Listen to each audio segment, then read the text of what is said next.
ዛሬ ብዙ ሰዎች አንድ ጠቃሚ ጥያቄ ይጠይቃሉ። ምናልባትም ከጥያቄዎች ሁሉ ዋነኛው ዕውቀት፣ ስራ ወይም ደግሞ ስኬት እያለኝ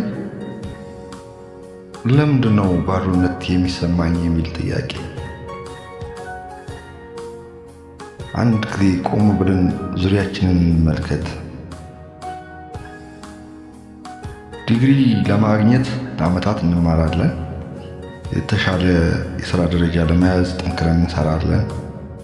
ግቦቻችንን እናሳካለን፣ ንብረትም እናከማቻለን። ነገር ግን በቀኑ መጨረሻ ጫጫታው ሲረግጥ አንድ የሚጎድል ነገር እንዳለ ይሰማናል።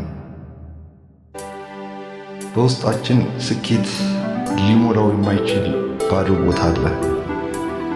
ይህ የሆነበት ምክንያት ሕይወት ያለ እግዚአብሔር እንድንኖር ስላልተፈጠርን ነው።